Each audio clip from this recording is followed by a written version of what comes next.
అంటే కొంచెం తెలుగులో మాట్లాడతా, నాకేం అర్థం అవ్వకపోతే అది హిందీలో అయినా చెప్తా. సో కేసు జరిగిన ఇమీడియట్లీ ఫస్ట్ అయితే కంప్లైంట్ ఇచ్చేటప్పుడు హలో ఫస్ట్ అయితే కంప్లైంట్ ఇచ్చేటప్పుడు భార్గవి కూడా కంప్లైంట్ ఇచ్చింది. ఆ సేమ్ సమయంలో ఫాదర్ని కూడా, డేవిడ్ గారిని కూడా పిలిచి కంప్లైంట్ తీసుకున్నారు. అప్పుడు ఇంటెలిజెంట్గా అయినా ఏదైనా ఫర్ వాట్ ఎవర్ రీజన్స్ వాళ్ళు కంప్లైంట్లో డేవిడ్ గారి పేరు రాసిర్రు, ఇంకా ఆక్యుపేషన్లో పాస్టర్ అని రాసిర్రు. అదొక కేసుకి కొంచెం డిసడ్వాంటేజ్ అయ్యేటట్టు ప్రయత్నించారు. కానీ దాన్ని బ్రేక్ చేయడానికి మనకు ఒకటి ఉంది. ఏంటంటే బంటి కృష్ణ గారు హిందువే ఉండే, ఇంకా ఆయనకు కాస్ట్ సర్టిఫికేట్ కూడా ఉంది. ఆయన చదువుతున్న దానిలో కూడా ఎస్సీ కేటగిరీలోనే చదివారు. సో అది మనకి చాలామంది చెప్తారు అదొక మిస్టేక్ అయింది కాబట్టి అప్పటి వరకు ఎవరు కాంటాక్ట్లో రాలే ఫ్యామిలీకి, కాబట్టి గైడ్ చేయడానికి కూడా ఏం లేదు. అది అయింది కానీ అది మనకంత పెద్ద ఏం డిసడ్వాంటేజ్ ఏం కాదు. ఎందుకంటే కృష్ణ పర్సన్ ఉండే, ఆయన ఎస్సీ కేటగిరీలోనే ఉన్నారు, చదివారు, కాస్ట్ సర్టిఫికేట్ కూడా దానిలోనే ఉండే. సో ఆ విషయానికి మనం అంత ఎక్కువ ఇప్పుడు ఫోకస్ చేసి దాన్ని పట్టించుకోవడం అవసరం లేదు. ఫాదర్ కన్వర్ట్ అయినారు, పాస్టర్ అయినారు, అది ఆయన జీవితం, ఆయన ఇష్టం. కానీ బంటి జీవించే విధం, ఆయన చేసే పని అన్నీ హిందూ కల్చర్ ప్రకారమే ఉండే. పెళ్ళి కూడా వాళ్ళు టెంపుల్లోనే చేసుకున్నారు కాబట్టి ఆ విషయం మీద మనకేం ఇబ్బంది ఫ్యూచర్లో కూడా ఉండదు. ఎస్సీ ఎస్టీ కోర్టులోని ట్రయల్ జరిగేటట్టు మనం ఎట్లనో అదే ప్రయోగించాలి. ఇంకా వాళ్ళు బెయిల్ పిటిషన్ వేసారు, అది కూడా డిస్మిస్ అయింది. 456 అక్యూజ్ నెంబర్ 456. ఇంకా ఫ్యూచర్లో కూడా వాళ్ళు ఏమన్నా బెయిల్ పిటిషన్లు వేసుకుంటూ ఉంటే మనం పెద్ద లీగల్ టీం ఉంది, హైకోర్టులో కూడా సీనియర్ అడ్వకేట్లు ఉన్నారు. అది మనం ఎక్కువ there is nothing to worry in that regard is what I would like to say. And ఇప్పుడు రెవెన్యూ డిపార్ట్మెంట్ గురించి రిప్రజెంటేషన్లు ఇచ్చినాం అమ్మాయికి జాబ్ కోసం, ఇంకా ఫ్యామిలీకి ఒక పెన్షన్ వచ్చేటట్టు, ఇంకా వీళ్ళకి ఇంకో ఇల్లు చూసేటట్టు. ఎందుకంటే ఇప్పుడు ఏదో వేరే రిలేటివ్ ఇంట్లో మనం అందరం పోయిన ఇంటి వీళ్ళది కాదు, రిలేటివ్దే అక్కడే ఉంటున్నారు కాబట్టి కొన్ని డిఫికల్టీస్ ఉన్నాయి. మనం కొంచెం ప్రెషర్ పెట్టి అది అయ్యేటట్టు చూసుకోవాలి. రిప్రజెంటేషన్స్ అయితే ఆల్రెడీ ఇచ్చేసారు, వాళ్ళు వస్తున్నారు, మాట్లాడుతున్నారు అని చెప్తున్నారు ఫ్యామిలీ వాళ్ళు.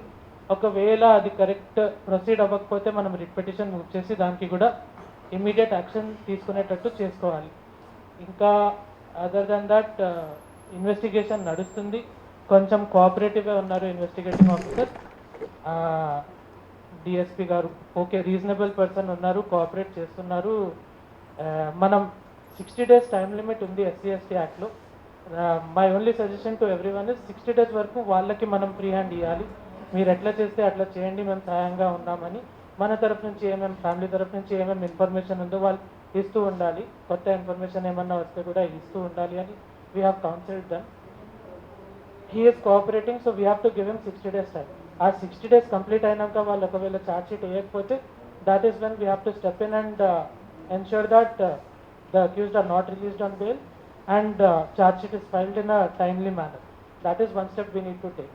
And apart from this case, my only suggestion for అందరు వచ్చిన వాళ్ళకి నాకు ఒకటే సజెషన్ ఏంటంటే, ఇప్పుడు చాలామంది ప్రేమించుకుంటారు, బయట పోతారు, కొంతమంది పెళ్లి చేసుకుంటారు, కొంతమంది చేయకుండా మిస్ అయిపోతుంది వాపస్ ఫ్యామిలీలో. పోలీసే అవుతుంది అన్ని. ఇప్పుడు వీళ్ళ కేసులో కూడా నాకు అన్నిటికంటే పెద్ద మిస్టేక్ ఆ ఇనీషియల్ స్టేజెస్లో పోలీస్ ఏం యాక్షన్ తీసుకోకుండా వదిలేసింది అని ఇన్సిడెంట్ జరిగింది. ఇనీషియల్లీ వాళ్ళు మిస్సింగ్ కంప్లైంట్ ఇచ్చినారు. ఫస్ట్ అబ్బాయితో పోయిన తర్వాత మిస్సింగ్ కంప్లైంట్ అమ్మాయి ఫ్యామిలీ వాళ్ళు ఇచ్చినారు. దాని తర్వాత వీళ్ళు కొంచెం వెతికినారు, అబ్బాయి వాళ్ళ ఫ్రెండ్స్ని కొంచెం సతాయిస్తున్నారు కాబట్టి వీళ్ళిద్దరు పోయారు పోలీస్ స్టేషన్కి పోయిన తర్వాత మళ్ళీ అమ్మాయిని ఆమె ఇంటికే పంపించారు. 2 రోజులు చూసి ఎట్లా ఉన్నారు, ఏముంది అని మాట్లాడి రమ్మని అక్కడే పంపించారు. దాని తర్వాత వచ్చినాక కూడా నేను బంటితోనే ఉంటా అని అమ్మాయి చెప్పిన తర్వాత వాళ్ళ ఫ్యామిలీ తరఫు నుంచి అపోజిషన్ ఉన్న సిచ్యువేషన్లో పోలీస్ బాధ్యత ఏంది, వీళ్ళకి ఏదో ప్రొటెక్షన్ ఇప్పియాలి. శక్తి వాహిని జడ్జ్మెంట్ ఉంది 2018ది, దానిలో చాలా గైడ్ లైన్స్ ఉన్నాయి. ఒకవేళ ఇన్ఫర్మేషన్ ఉంది, తెలిసి ఉంది, ఫ్యామిలీ సపోర్టివ్గా లేదు, కానీ వీళ్ళకి పెళ్లి చేయాలని ఉంది, లేకపోతే టుగెదర్ ఉండాలని ఉందంటే పోలీస్ వాళ్ళు ప్రొటెక్షన్ ఇవ్వాలి, పోలీస్ వాళ్ళు పెళ్లి జరిగేటట్టు చూడాలి, పోలీస్ వాళ్ళు వీళ్ళకి సపరేట్గా అంటే ఫ్యామిలీ కంటే సపరేట్గా కూడా అక్కడే పెద్ద మిస్టేక్ జరిగింది. ఇప్పుడు మన మెయిన్ ఫ్యూచర్ కోర్స్ ఆఫ్ యాక్షన్లో మన ఫోకస్ ఏరియా జరిగిన తర్వాత న్యాయం ఎట్లా జరగాలి దాని మీద కాకుండా ఇప్పుడు అయిన ఈ విషయంలో మనం దాని మీద ఫోకస్ చేస్తాం కరెక్ట్, కానీ ఫ్యూచర్లో ఇలాంటి ఇన్సిడెంట్స్ జరగకుండా అవ్వాలంటే ఏం చేయాలి, పోలీస్ ఏమేమి స్టెప్స్ తీసుకోవాలి, గవర్నమెంట్ ఏమేమి ప్రొటెక్షన్స్ ప్రొవైడ్ చేయాలి. ఇప్పుడు సుప్రీంకోర్టు నుంచి అయితే గైడ్ లైన్స్ వచ్చినాయి, సత్యవాహిని జడ్జ్మెంట్ ఉంది 2018 నుంచి, అది ఇంప్లిమెంట్ ఎంతవరకు అవుతుంది, అది 2018లో వచ్చింది, 2018 తర్వాత ఎన్ని హత్యలు అయినాయి. మనం దాని గురించి ఫోకస్ చేసి మన ప్రజా సంఘాల వాళ్ళు దాని మీద ఫోకస్ చేసి మనం ఇలాంటి హత్యలు జరగకుండా చూడాలంటే ఏమేం ఫెసిలిటీస్ ఉండాలి. కొన్ని ఇప్పుడు సత్యవాహిని జడ్జ్మెంట్లో ఏముందంటే separate homes should also be maintained in each district sub district so that ఇలాంటి ప్రేమికులకి వాళ్ళు రక్షణ కోసం ఈవెన్ ఉండడానికైనా ప్లేస్ ప్రొవైడ్ చేయడానికి కూడా చెప్పిండు. అలాంటి ఏమన్నా ప్లేసెస్ చేసినారా తెలంగాణ స్టేట్లో? చేయలే. ఇంకా పోలీస్ ముందు విషయం ఉన్నప్పుడు కూడా వాళ్ళు వీళ్ళతో ఏదో మాకేమన్నా అయితే మేమే రెస్పాన్సిబుల్ అట్లనే రాసి పంపిస్తారు. ఇవన్నీ మార్పాలంటే మనం ఏం చేయాలి, దాని గురించి ఫోకస్ చేయాలి.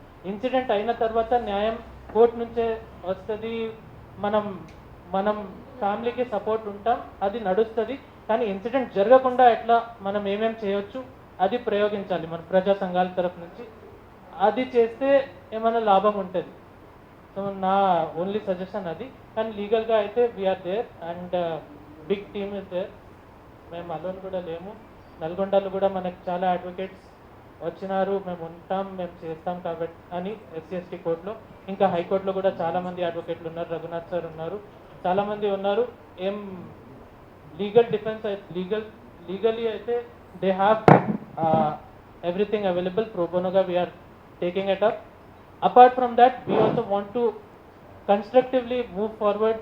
ఇలాంటి ఇన్సిడెంట్స్ జరగకుండా ఏం చేయాలో దానికోసం if any suggestions come forward we should take them.